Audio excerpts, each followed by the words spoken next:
Okay, elc12819. In my last video I talked about scan time, including the forces. So you have a scan time without forces, and then if you add forces, it changes your scan time. So you've got inputs,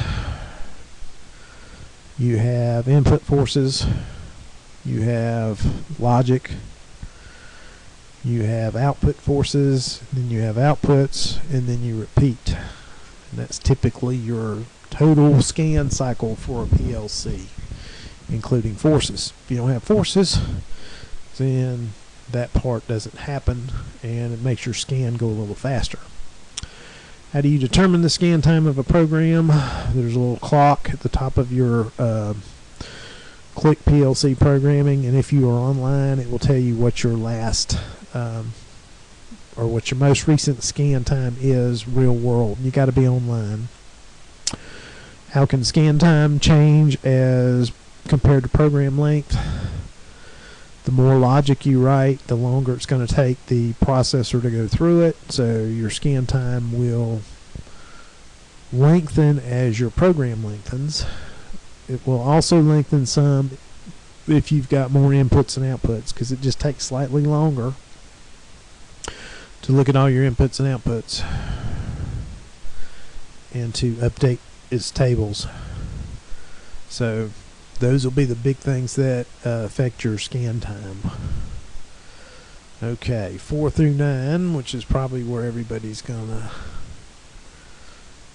panic, is use a copy statement instead of individual output stop, rate, stoplight cycle, comment, snip, turn in.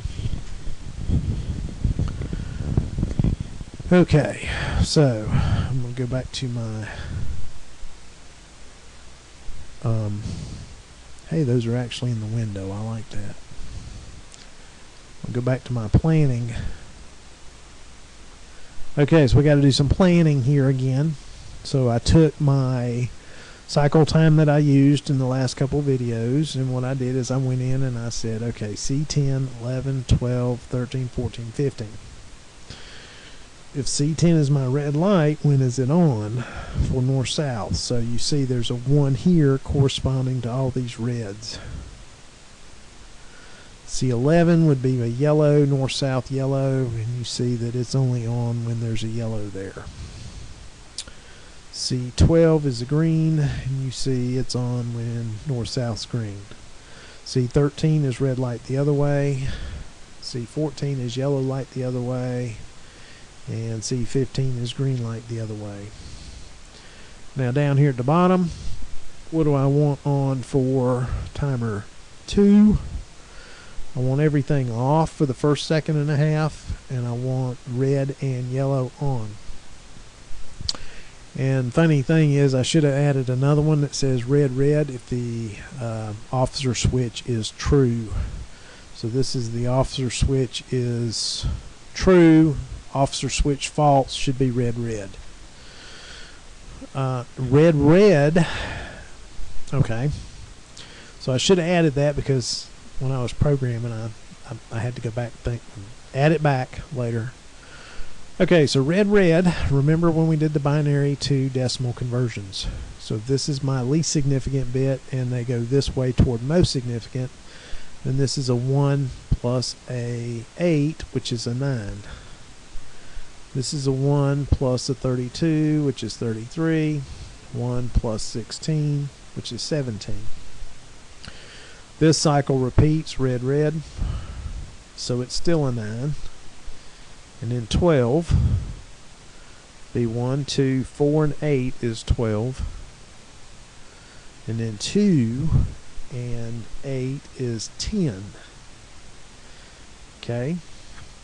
I also added a 0 for all lights off. That's DS15. And 17 is red yellow, which I've already done.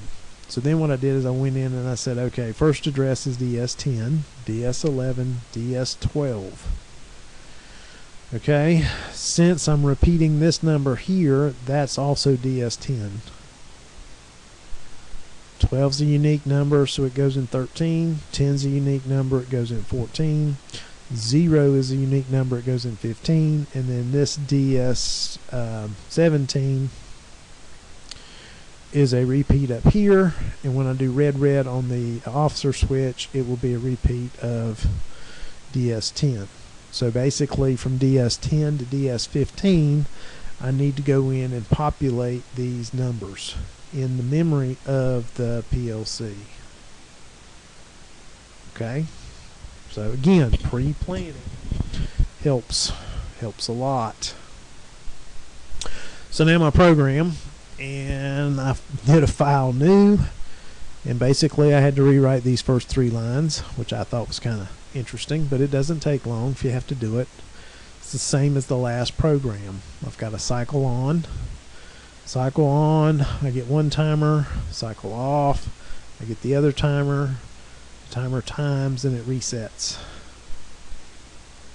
Okay, so that logic is identical. And you'll see that with PLC. Once you learn the little pieces, you just use the pieces as you know, as you need them. Okay, so now we want to do an output. So what I want to do is I want to move DS11 to C10 to C15. So what you see here behind the scenes is I have chosen my copy output. This is the box that's open, and I have to check unpack copy, and it's asking me for a source and a destination. So my destinations are bit addresses, my source is my memory location where I put those numbers. This can probably also be done one shot, because once you write them there, they won't change until the next thing comes along and writes them. It'll be a little more efficient from a programming standpoint. It should work either way, but in terms of, you won't have to write the same ones to the same place.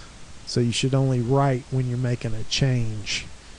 I don't know if that makes sense, but it doesn't matter whether you click this or not. You can try it without clicking it and then go back and click it. I think it'll be a little more efficient in terms of your program. Okay, so I put DS10 in there, and then I literally copied this rung, DS10 down 5 times, and then I had to go in and edit. Instead of DS10, I made this one DS11, 12, 13. And 14 and 15 are actually below, but you can't see it because there's only so much I snipped. Okay, so I copied those. Same output destinations. Same copy instruction, unpack. Okay, so now the logic. When do I want DS10, which DS10 is a 9, written to my outputs, C10 through C15. I want DS10 written to my outputs when my timer 1 is greater than 0 and less than 1. And I want my outputs when we are greater than 16 and less than 17. So in other words, anywhere I want red, I want this line to be true. So red you see is between 0 and 1 second and between 16 and 17 seconds. So there's my logic. So as my timer goes through, it's going to write a 9 from this to those outputs, which should turn on bit 10 and bit 13, or C13. Okay. Alright, so now I did the same thing on DS12. And DS12 is my red yellow. So red yellow, I want it to be on between 11 and 16. So greater than or equal to 11, less than 16,000. But I also want it on during the blink cycle, red, yellow. So you see it down here as well. So I have to go in and I have to OR a statement in here, say if TD2, not TD1, but TD2 is greater than 1500, I also want that written. So again, everything's coming off this chart that I made up ahead of time. And if you'll do things like that, it'll help you with your programming.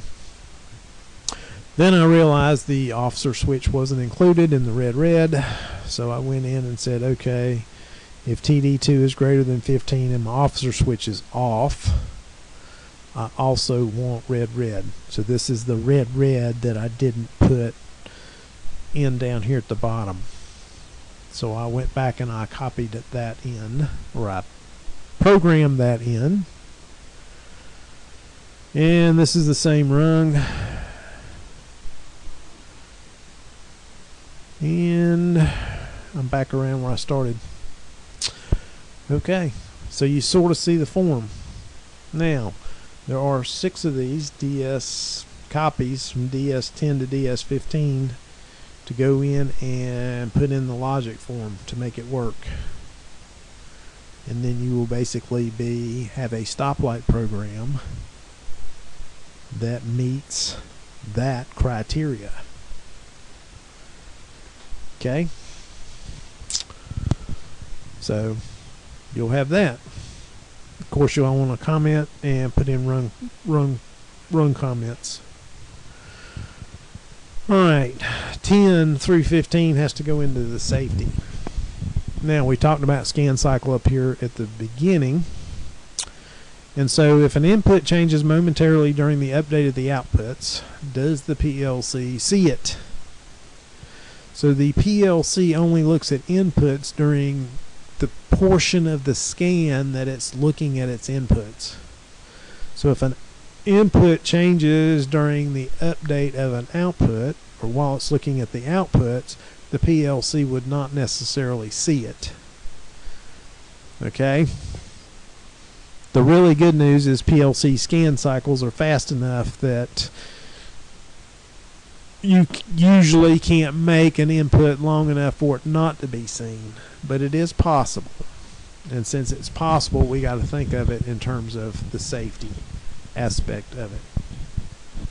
So if the PLC is not looking at inputs, it can miss an input change. Okay? Is that still true in the latest PLCs? A lot of PLCs are saying they're safety rated, and they actually are incorporating their e-stops into their programs. But we want to stay out with the ladder logic. The latest PLCs are faster, so the scan times are faster, so it's less likely they'll miss a change, but it's still not out of the realm of possibility. Okay? So once you realize that, hey, you can have an input change that the PLC doesn't see.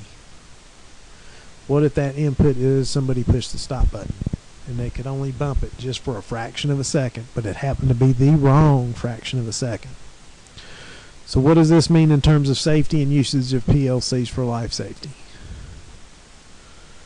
So, and generally as a rule, you do not want to program life safety through PLCs, just for this problem that it could miss it. So then I ask the question, yes or no, is it possible for an input to actuate the PLC not see it? It's a yes or no question. And that's the question you should ask any vendor that's trying to tell you one that you can do life safety through, because it's a yes or no question. And if they say, well, we've got this and we got that, well, it's a yes or no. And I think the answer is yes.